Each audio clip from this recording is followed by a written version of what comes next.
वैष्णवांश्च श्रीरूपं साग्रजातं सहगण रघुनाथं नित्यं तं सजीवं साद्वैतं सावधूतं परिजनसहितं कृष्ण चैतन्यदेवं श्रीराधा कृष्णपादान् सहगण ललिता श्रीविशाखान्वितांश्च जय राधा माधव कुंज बिहारी जय राधा माधव कुंज बिहारी जय राधा माधव कुंज बिहारी जय राधा माधव कुंज बिहारी जय गोपी जन वल्लभ गिरिवरधारी जय गोपी जन वल्लभ गिरिवरधारी जय गोपी जन वल्लभ गिरिवरधारी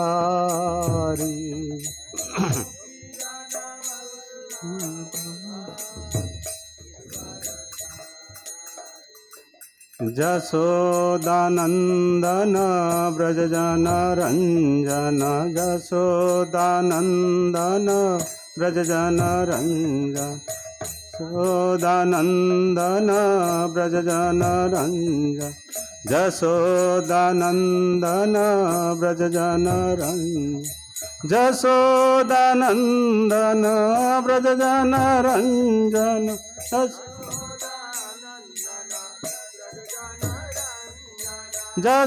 जसोदानंदन व्रजजन रंजन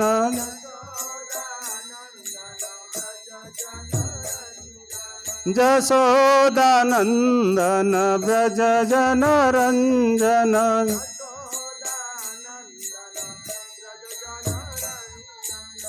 जमुना तीरवनचारी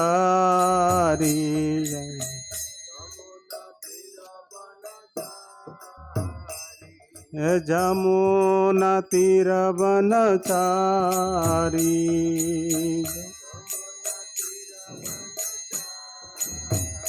जय राधा माधव कुंज बिहारी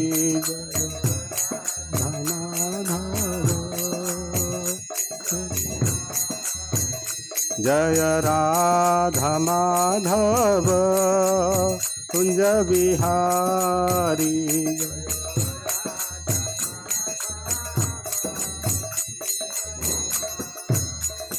हरे कृष्ण कृष्ण कृष्ण हरे हरे हरे राम राम राम हरे हरे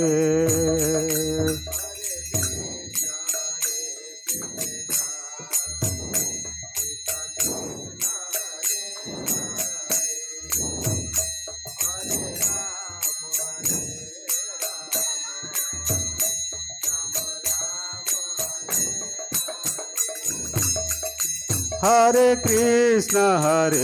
कृष्ण कृष्ण कृष्ण हरे हरे हरे राम राम राम हरे हरे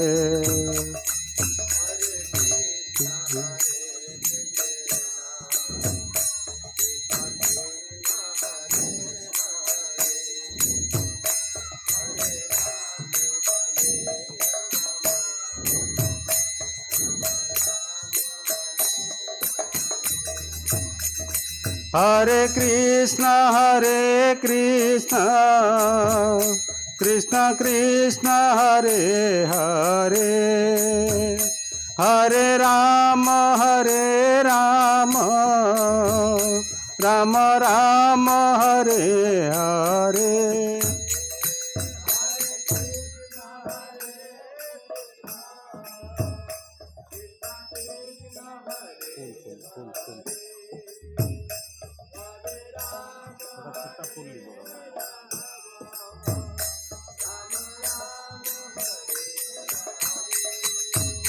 हरे कृष्ण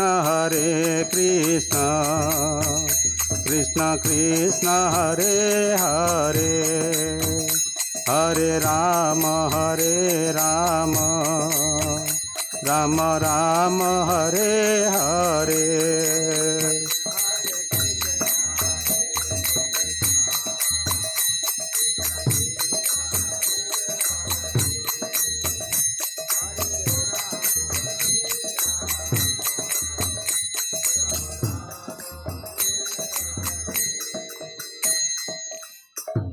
भुवन मंगल हरिनाम संकीर्तन की,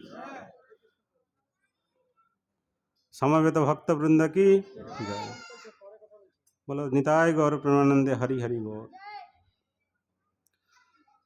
ओम नमो भगवते वासुदेवाय।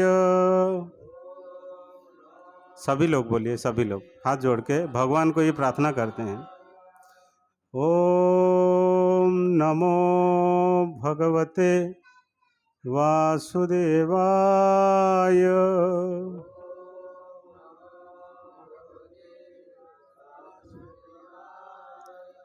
ओम नमो भगवते वासुदेवाय।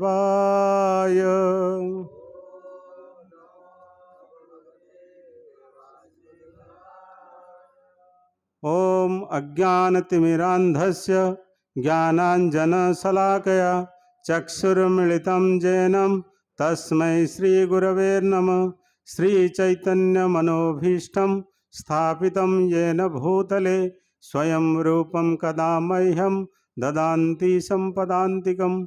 नमः ओं विष्णुपादाय कृष्णप्रेष्ठाय भूतले श्रीमते भक्तिवेदांत स्वामिनिति नामिने।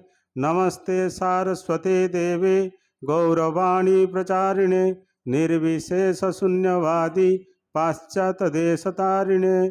वाञ्छाकल्पतरुभ्यश्च कृपा सिन्धुभ्यैव च पतितानां पावनेभ्यो वैष्णवेभ्यो नमो नमः। जय श्री कृष्ण चैतन्य प्रभु नित्यानंद श्री अद्वैत गदाधर श्रीवासादि गौरभक्तवृंद। हरे कृष्ण कृष्ण कृष्ण हरे हरे, हरे राम राम राम हरे हरे। ओम मुखं करति वाचालं पंगुं लंघयति गिरिं यत्कृपातमहं वन्दे श्रीगुरुदिनतारिणे श्रीचैतन्येश्वर परमानंद माधव। आप सभी को इस कार्यक्रम में स्वागत है। आज के ये जो कार्यक्रम है ये अंतर्राष्ट्रीय कृष्ण भावनामृत संघ इस्कन के द्वारा नामहट्ट कार्यक्रम है। हमारा सौभाग्य है आप सभी आए हैं। हम ये आज के जो जितने समय भी जो चर्चा करेंगे भगवान के विषय में चर्चा करेंगे।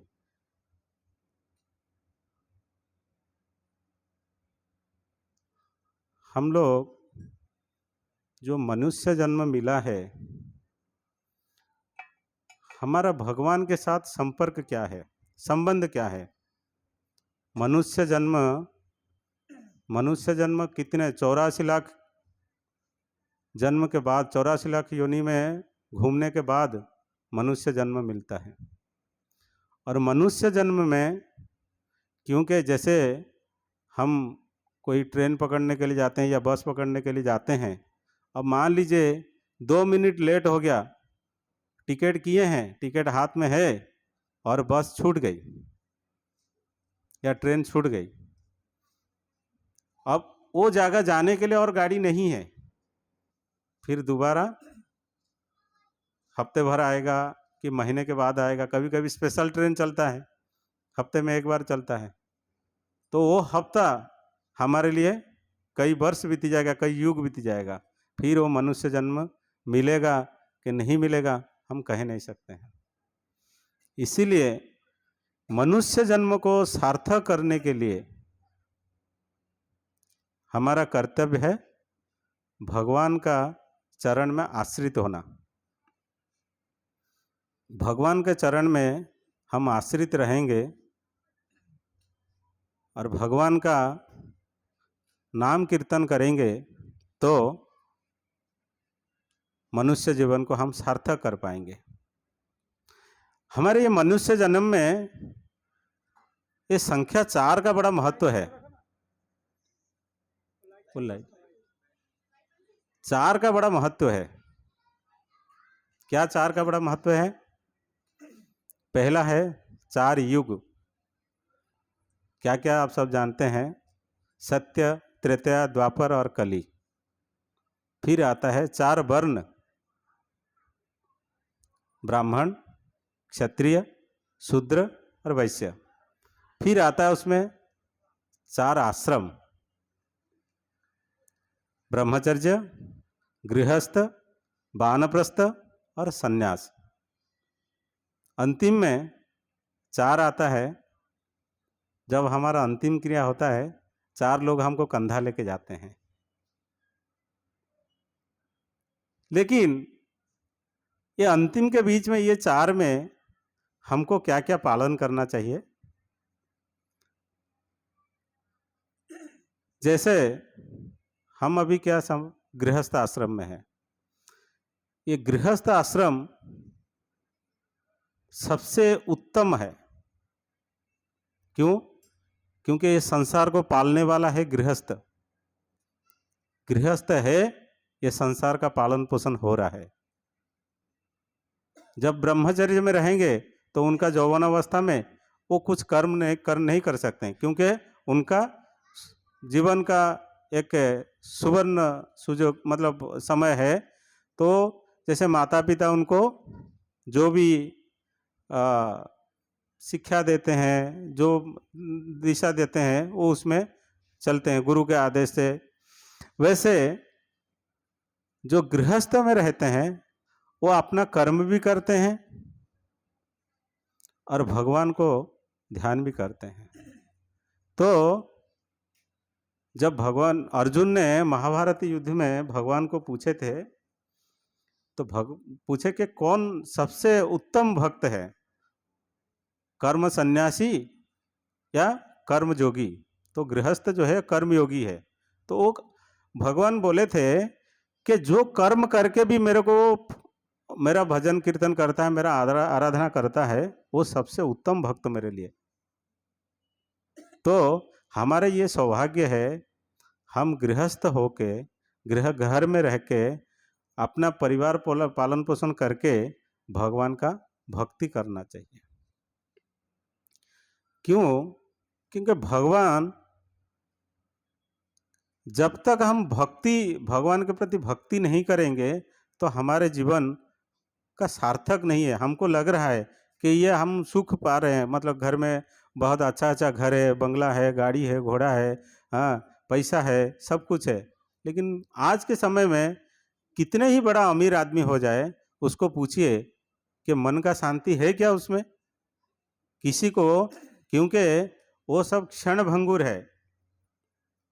आज सोचिए, यूक्रेन में रसिया में लड़ाई झगड़ा होता है, कोई बम गिरा देता है, तो उसमें कितना जान नहीं चला जाता है।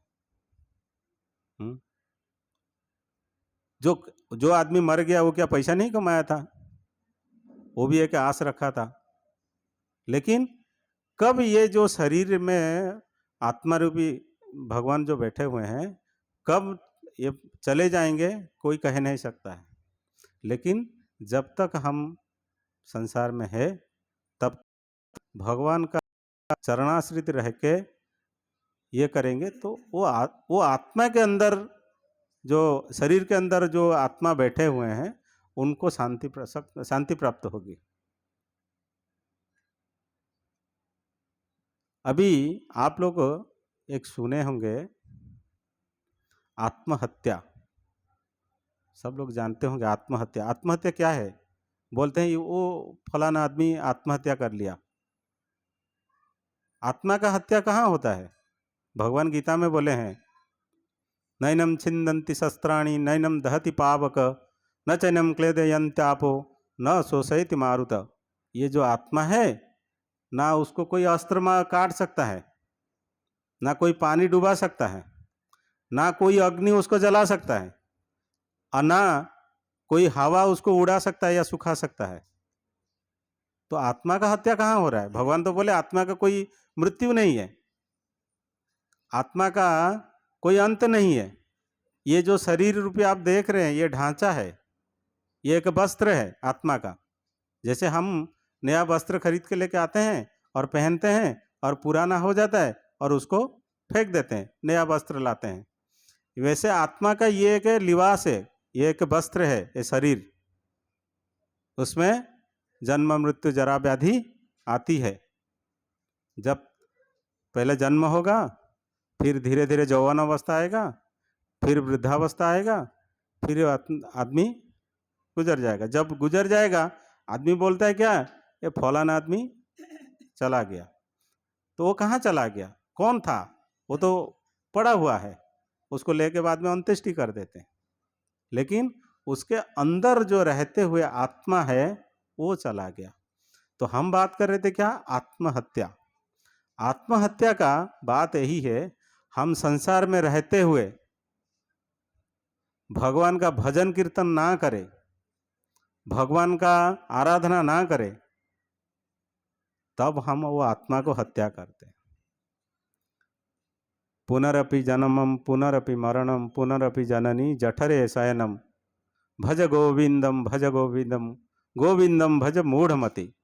जब हम ये संसार में रह के आत्मा का, क्योंकि हम तो भोजन करते हैं शरीर के लिए, हम भोजन करते क्यों, किसके लिए? शरीर के लिए। ये शरीर में को शक्ति मिले, ऊर्जा मिले और हम सब कार्य कर सकें, हम भोजन करते हैं। लेकिन आत्मा का भोजन क्या है?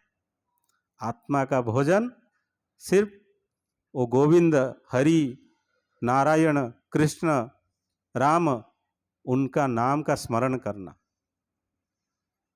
उनका नाम का भजन करना, उनका चिंतन करना, तब जाके आत्मा को शांति मिलेगा। आत्मा, हम अच्छा अच्छा भोजन खाने पर कोई कोई बोलते हैं आज हमारा आत्मा तृप्त हो गया। आत्मा तृप्त नहीं होता है भोजन में। आत्मा को भोजन नहीं चाहिए, ये भोजन शरीर को चाहिए, आत्मा को नहीं चाहिए। आत्मा को आप भोजन खिलाएंगे तो बस ये शरीर ये रहेगा, जिंदा रहेगा। आत्मा तो, आत्मा का जब जाना होगा वो चला जाएगा, उसका तो दिन लिखा हुआ है। इसीलिए भगवान का चरणाश्रित होके हमको गृहस्थ में हम अपना कर्म करते हुए, कर्म करके भगवान का भजन कीर्तन करना चाहिए। इसीलिए जो हरि नाम हम करते हैं, ये कली युग में सबसे दुर्दांत युग है कली युग। धर्म जब आया था, एक सुरभि गाय के रूप में 4 पैसे से आया था धर्म। कलयुग सत्ययुग में 4 पहिया था, त्रेता में 1 पहिया टूट गई, 3 पहिया हो गए, मतलब पैर। फिर द्वापर में 2 रहे और कली में सिर्फ 1 ही है। लेकिन हम शुरू में जैसे बोल रहे थे, 4 युग में, 4 युग का धर्म है। क्या क्या है? सत्य युग में लोग तपस्या करते थे, कुछ प्राप्त करने के लिए तपस्या करते थे। युग युग बीत जाता था, साल साल बीत जा, लाखों लाखों साल बीत जाता था, कुछ पाने के लिए तपस्या करते थे और उनको प्राप्ति हो जाता था। तृतीय युग में यज्ञ करते थे, यज्ञ करके कोई भी चीज प्राप्त करना था, यज्ञ करके प्राप्त करते थे। द्वापर युग में भगवान का अर्चन करके प्राप्त करते थे, भगवान का सेवा पूजा श्रृंगार करके प्राप्त करते थे। कलयुग में ये तो 3 युग का 3 धर्म हो गया, जप, यज्ञ, तप, यज्ञ और अर्चन। कलयुग का है जप, भजन, कीर्तन, नाम संकीर्तन। नाम संकीर्तन, नाम यज्ञ क्या है? हरे कृष्ण कृष्ण कृष्ण हरे हरे, हरे राम राम राम हरे हरे। ये है कलयुग का जाम धर्म। हरेर नाम हरेर नाम एव केवलम कलो नास्ते व नास्ते व नास्ते व गतिरन था। ये शास्त्र में लिखित है। कलयुग को सिर्फ एक ही जीत सकता है, वो है शुद्ध हरि नाम। ये हम जो मंत्र पढ़ते हैं ये महामंत्र है, हरि नाम महामंत्र है। इसमें शुद्ध भगवान का नाम ही है, 16 शब्द का शुद्ध भगवान का नाम है, इसमें और कुछ नहीं। बाकी आप ओम नमः शिवाय बोलो, जय श्री कृष्ण बोलो, जय श्री राम बोलो, हाँ, वो सब में वो मंत्र है। सिर्फ एक ही है महामंत्र, जिसमें ना जय है, ना ओम है, ना और कुछ है।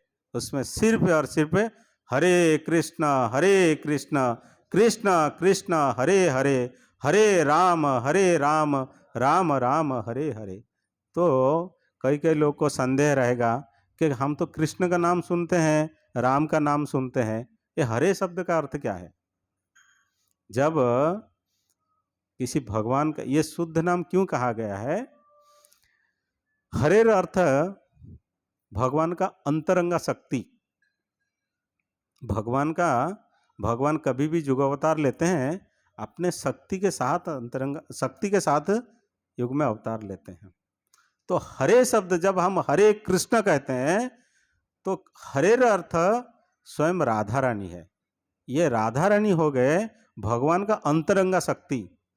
जहां पर कृष्ण है वहां पर राधा है, और जहां पर राधा है वहां पर कृष्ण है।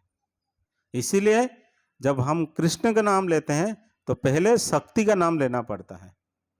तो हरे कृष्ण हरे राम जब बोलते हैं तो हरे के जगह में हम माता सीता के नाम लेते हैं, उनका अंतरंगा शक्ति है। तो ये 16 अक्षर के 16 शब्द के जब शुद्ध नाम हम लेते हैं ना, तब ये संसार भव माया हमको कुछ नहीं कर पाता है। ये आप जप करके देखिए मन को कितना प्रसन्नता आता है। जो मन प्रसन्न होता है ना, तब वो अंतर बैठे हुए आत्मा ही प्रसन्नता होते हैं। भगवान बहुत दयालु है। कलयुग में भगवान को प्राप्त करना बहुत आसान है। कलयुग में, बाकी युग में बहुत कठिन था, भगवान बोल दिया कलयुग में बहुत आसान है। कलयुग में ये मर्त्य मंडल में देवताओं ने भी जन्म लेने के लिए तरसते हैं, जन्म लेने के लिए तरसते हैं, क्योंकि ये कलयुग में ये नाम रूपी हरि नाम जो करने, हरे नाम का यज्ञ करके भगवान को प्राप्ति हो जाते हैं। इसीलिए पहला है, ये कलयुग का युग धर्म है नाम यज्ञ। जितने हम भगवान को पुकारेंगे नाम के रूप में, हाँ, तब भगवान हमारा बात सुनते हैं। बड़े बड़े साधु संत ने तर गए हैं, भगवान को प्राप्त किए हैं इसके योग में।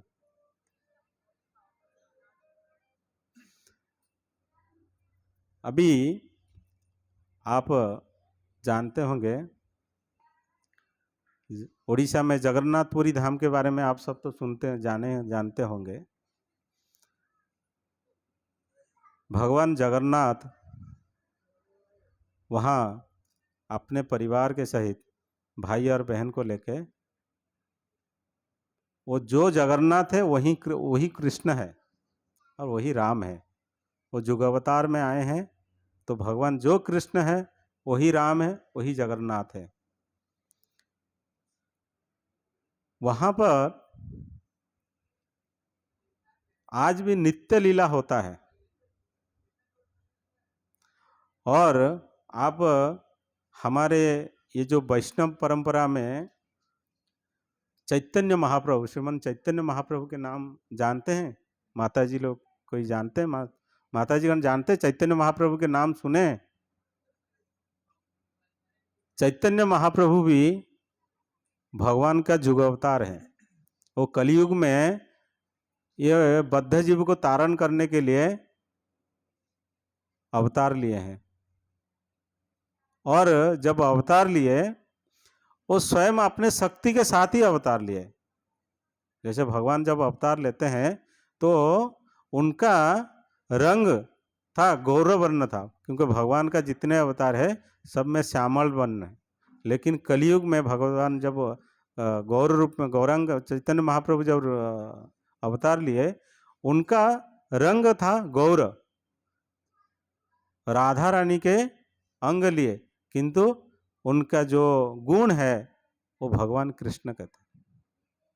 वो ये जो नाम हम कीर्तन करते हैं वो चैतन्य महाप्रभु का ये संसार को देन है। ये नाम रूपी यज्ञ करके ये कलियुग में ये मनुष्य को ये भवसागर पार करना है। जैसे हम कई नौका किसी में जगह में नदी को पार करना है और उधर ब्रिज नहीं है जाने के लिए, तो हमको क्या लेना पड़ता है? स्टीमर में जाना पड़ता है। जैसे इधर हाजीरा से घोघा जाता है फेरी में, तो इधर रास्ता नहीं है, लोग पहुंचने आए तो कैसे जाते हैं? वो स्टीमर में जाते हैं, बोट में जाते हैं, किसी में जाते हैं। ऐसे ये कलियुग में हमको ये भवसागर से पार होके भगवत धाम जाने के लिए, भगवान का धाम जाने के लिए एक ही है नौका, वो है हरि नाम। वो क्या है? हरे कृष्ण कृष्ण कृष्ण हरे हरे, हरे राम राम राम हरे हरे। ये नाम कीर्तन करते रहेंगे, एक नाम को मन में स्मरण करते रहेंगे, मुख में लेते रहेंगे, तो ये भवसागर को आराम से पार हो जाएंगे। अब भगवान जगन्नाथ के बारे में कुछ, भगवान जगन्नाथ के लीला के बारे में कुछ श्रवण करेंगे। भगवान जगन्नाथ अभी कुछ अगले महीने में भगवान के रथ यात्रा होगा। स्नान यात्रा पहले होगा, स्नान यात्रा के बाद रथ यात्रा होगा। रथ यात्रा, भगवान ये रथ यात्रा का लीला क्यों रचना की है जानते हैं? भगवान इतने दयालु है। आप दुनिया भर में जितने जगह चले जाइए मंदिर में, सब मंदिर में भगवान उनके एक अलग प्रतिमा है, जो कि कभी उनको कुछ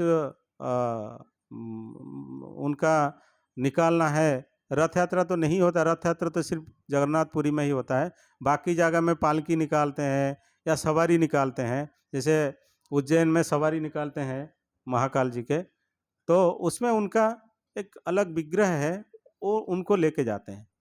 लेकिन भगवान जगन्नाथ जी इतने दयालु है, पतित जनों के उद्धार करने के लिए, जो लोग वो मंदिर में आ नहीं पाते हैं, मंदिर में दर्शन नहीं कर पाते हैं, ठीक है, मंदिर में उनका महाप्रसाद को ग्रहण नहीं कर पाते हैं, उनको दर्शन देने के लिए, उनका तारण करने के लिए भगवान ये रथ यात्रा का लीला रचाए हैं। एक भक्त थे उड़ीसा के, उनका नाम था सालवेग। उनका पिता एक मुसलमान है। वो कौन सा मुसलमान? मुगलों के मुसलमान। उस समय मुगलों के राज चलता था, तो सब राज्य में मुगलों के शासन चलता था। तो दिल्ली का जो था मुगल सम्राट था, वो उनको सेनापति के रूप में उस टाइम उत्कल में नियोजित किया था। उनका नाम था लाल बेग।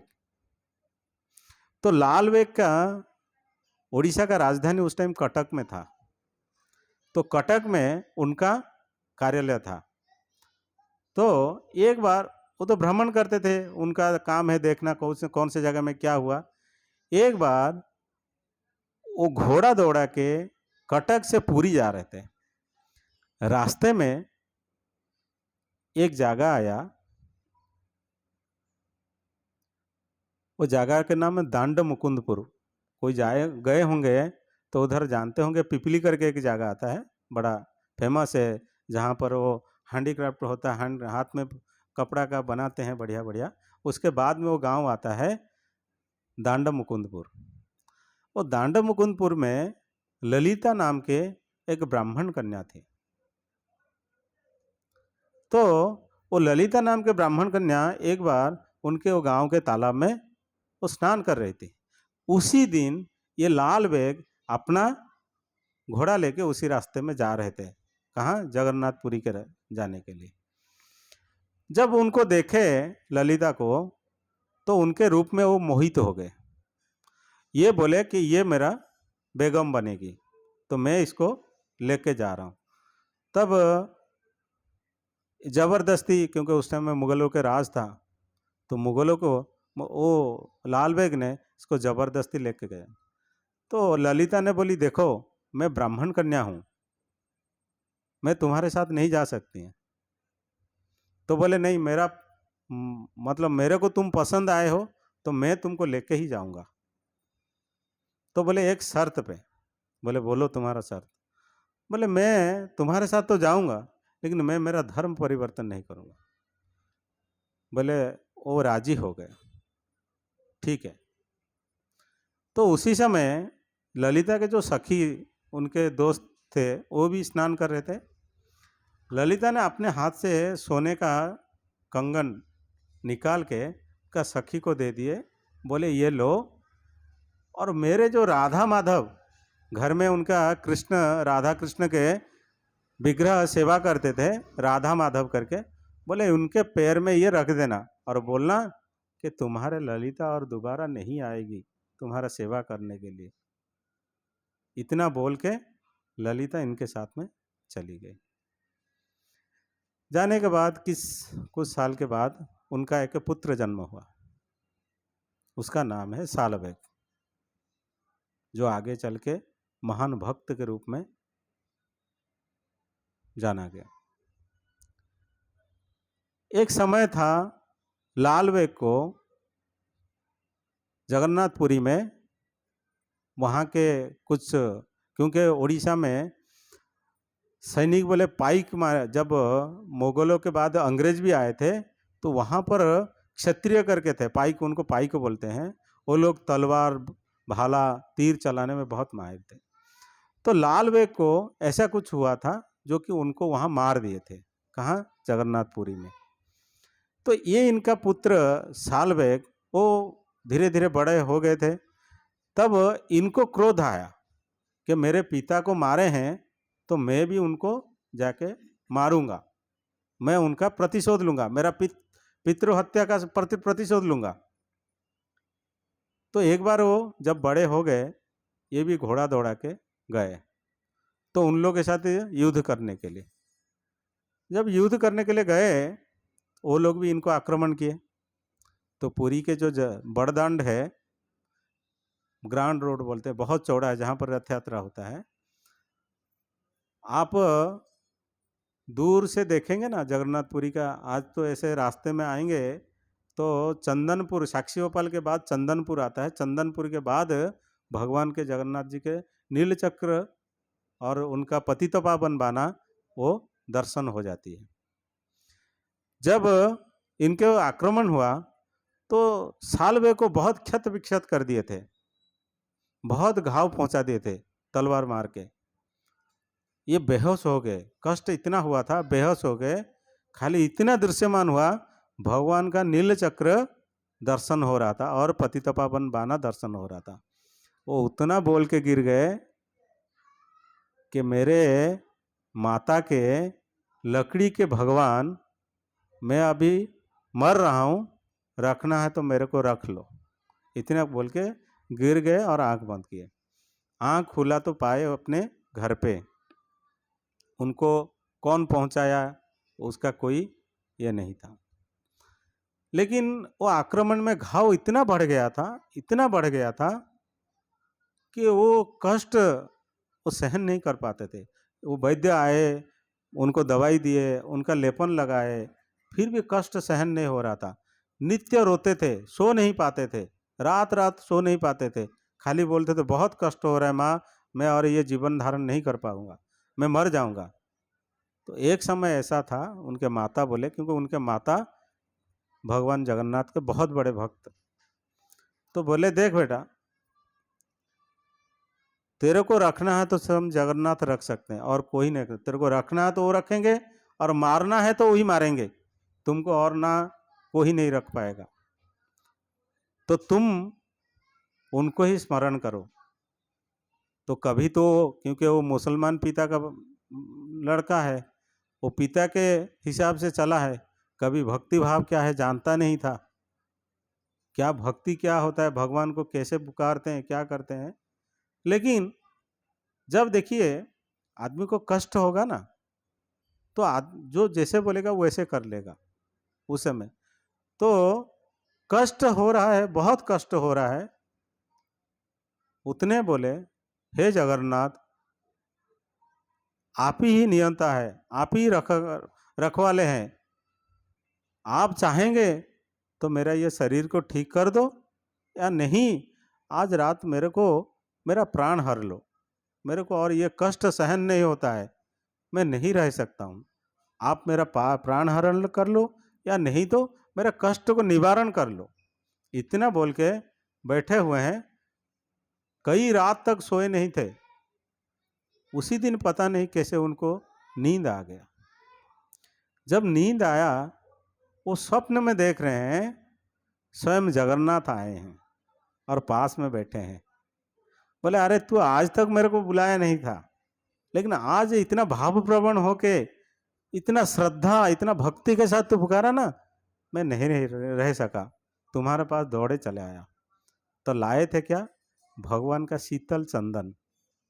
भगवान एक चंदन प्रलेप करते हैं प्रत्येक दिन, वो शीतल चंदन अपने हाथ से लेके आए थे और अपने हाथ से उनका सारे शरीर में प्रलेप कर दिए। चंदन को करके माथे में हाथ रखे, सब ठीक हो गया। जैसे सुबह हुआ,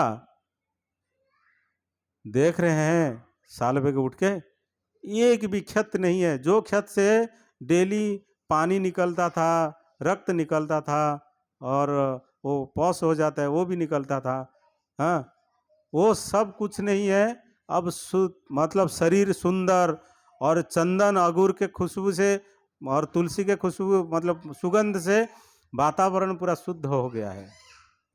वो माँ को पुकार के बोले, माँ माँ देखो, कल रात को जगन्नाथ आए थे और मेरे शरीर में कुछ प्रलेप करके गए हैं और देखो मेरा शरीर ठीक हो गया।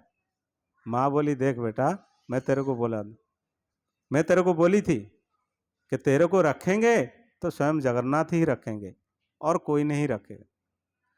तो उनका भक्ति इतना, जब भगवान का किसी को आशीर्वाद हो जाता है ना, तो उनका भक्ति उज्जीवित हो जाता है। तो उसी समय वो क्या किए, वहीं से भागे भागे दौड़े दौड़े जगन्नाथपुरी के लिए चले गए। जब दूर से दर्शन हुए नीलचक्र, वहीं पे गिर गए दर्शन करके। वहां से फिर उठे, भागे भागे दौड़े। उस समय क्या है, ये जात में मुसलमान थे, पिता मुसलमान है करके उनको मंदिर में प्रवेश नहीं है। आज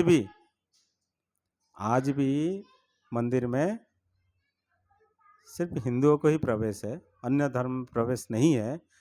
जाते भी हैं, ऐसा नहीं कि मैं खुद ही मेरे सामने देखा हूँ, कई लोग मतलब मैं जानता था उनको, लोग गए हैं दर्शन करने के लिए, जाते हैं दर्शन करते हैं, महाप्रसाद पाते हैं, लेकिन जो पहचान में आ जाते हैं उनको उधर बारण कर लेते हैं, जाने नहीं देते। तो जब वो गए उधर भगवान का दर्शन करने के लिए, तो उनको तो मंदिर के अंदर प्रवेश नहीं था। जब पहली बार वो दर्शन किए, स्नान पूर्णिमा के दिन भगवान आए स्नान करने के लिए, इतना भक्ति भाव में नृत्य करने लगे, भजन गाने लगे, हाँ, तो वहीं पर वो मूर्छित हो गए थे भगवान को दर्शन करके। ऐसा भी समय था, वो वृंदावन चले गए थे, ये रथ यात्रा का समय था और वृंदावन चले गए थे। तो जब उनको पता चला, उस समय तो ऐसा कोई ये नहीं था, जानकारी हुआ कि ये समय में उनका भगवान का रथ यात्रा होने वाला है। क्योंकि उस समय कोई ट्रेन तो था नहीं, कि हवाई जहाज नहीं था कि बैठ के आ जाएगा। लोग जाने का साधन था घोड़ा, बैलगाड़ी या चल के।